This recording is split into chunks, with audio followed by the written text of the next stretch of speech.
Hey everyone, I want to talk about something that I've kind of touched on, but I've never really talked about in full detail. And that is, I had an abusive mother growing up. My mom was abusive, and there is no denying that or changing that. And I want to share a story to show the way that she was growing up. So when I was about 12 years old, my mom got a boyfriend. After maybe a year or 2 years of being out of a relationship that had ended when I was maybe 10 or 11. I think I was 11 because I was in sixth or seventh grade. I think I was in sixth grade, and her boyfriend, who she had been with since I was in third grade, and her had split up. My grandfather and the other members of my family came and basically kicked him out and told him he needed to leave. And my mom is the type of person where she finds value in having a relationship and in having a man.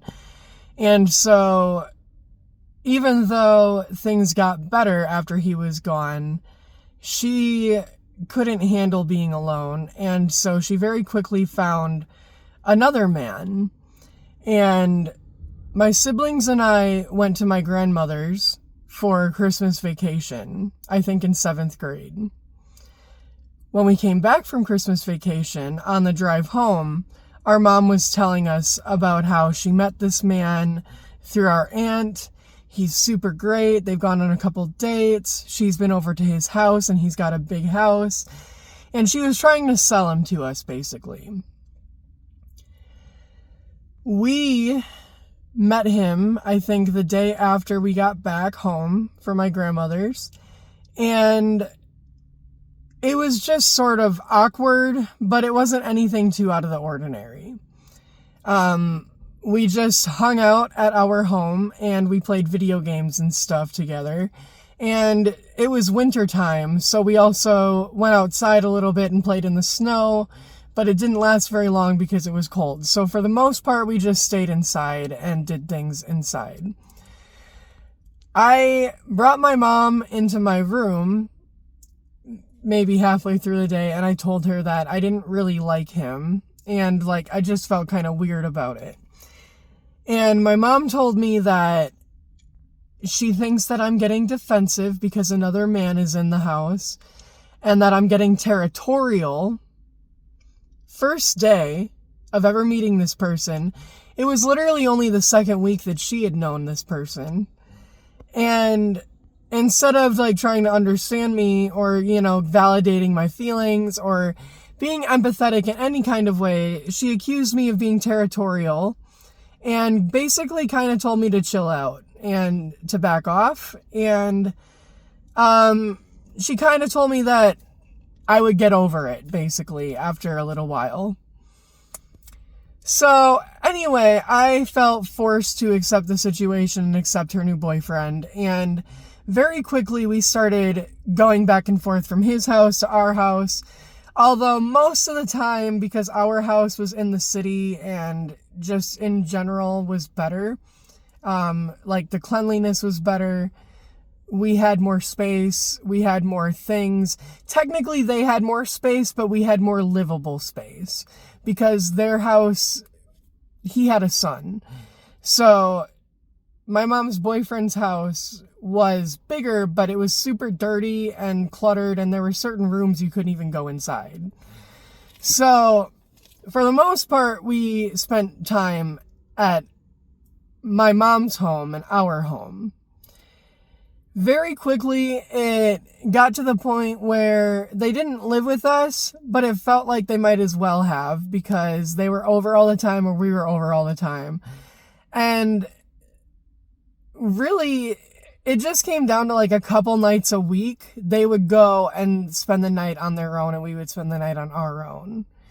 But at least half of the week, we spent the night together, in the same home. We spent evenings together and all that other stuff.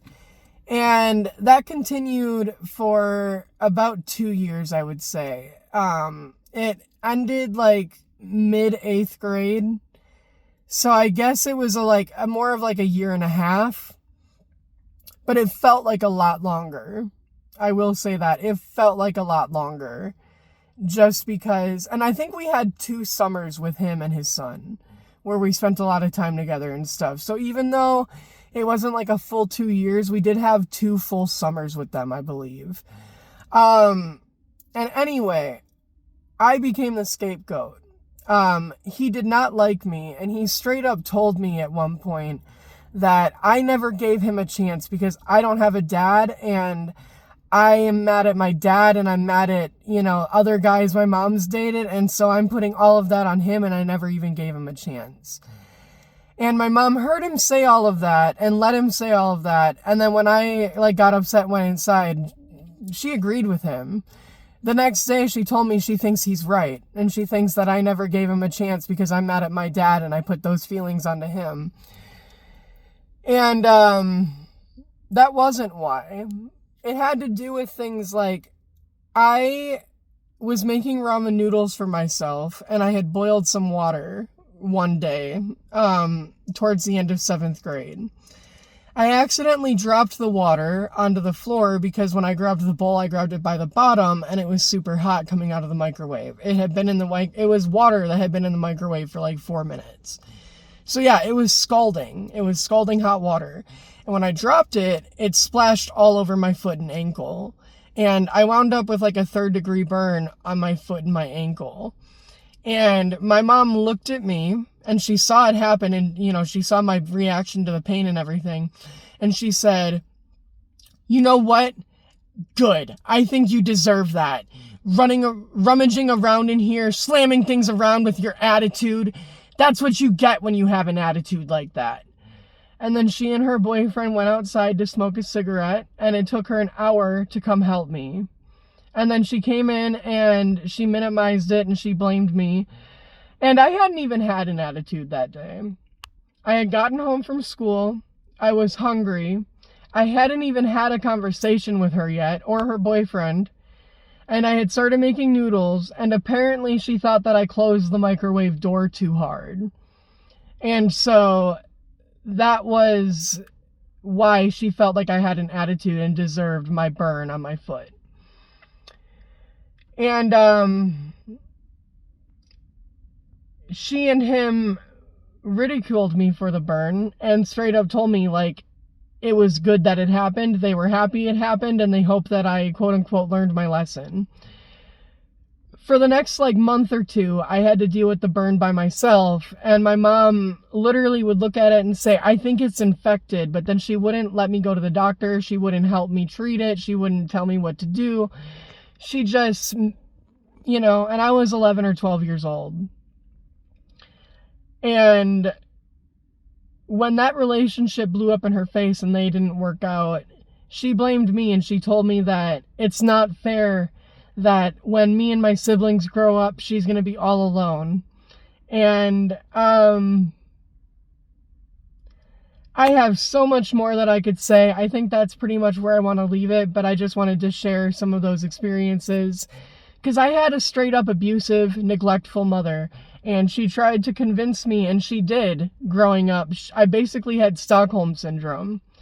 I literally would rationalize all of the bad things she did, all of the crazy shit that she did, all of the degrading, mean things that she would say, and I would rationalize that.